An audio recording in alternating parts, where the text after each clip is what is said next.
For more, we welcome Amanda Klahr, a geriatric nurse and program director at a geriatric rehabilitation center, Joint Israel Eshel. Amanda, thank you so much for joining us.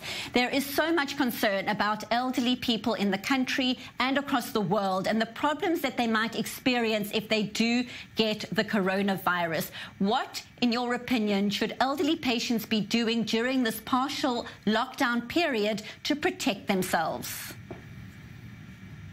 Look, I agree. I think rightly so. I think the hysteria is understood. I think elderly people are definitely at risk. However, we're actually much more concerned about the effects of long-term, the long-term effects of leaving elderly people at home, secluded, away from their families and friends, and that they've stopped all of their usual social activities and physical activities and treatments that they normally do.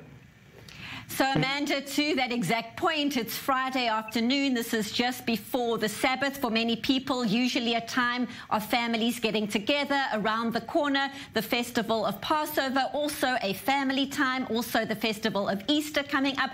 All celebrations usually involving family and friends. And as you say, that could look very different right now. Talk us through the message that's been given that younger relatives should stay away from grandparents at this time. It's a difficult ask, but seemingly very necessary right now. Well, it's true, but thank God we live in an age of technology. At the Joint, we've been working tirelessly the last week to be able to use the technology platforms available to bring them into people's homes and to ensure that we can continue to have the same kesher, same relationships with our loved ones. I highly encourage everyone to get on board with this, to ensure that your elderly family and friends have access to these technologies. I know that right now, going across the world and in Jerusalem as well, there are many Kabbalat Shabbat services taking place. I'm going to join one at 4:30 with my family.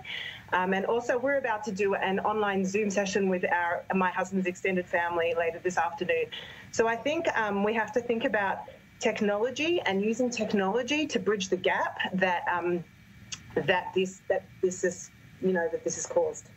And talk to us about exactly that psychologically. It's an anxious time for people of all ages. Employees and employers are stressed because of the unclear situation with quarantine, financially, the future. It's all uncharted territory for everyone. Given your experience in this field, talk to us about the advice you'd give to people about dealing with the stress that most people are facing right now.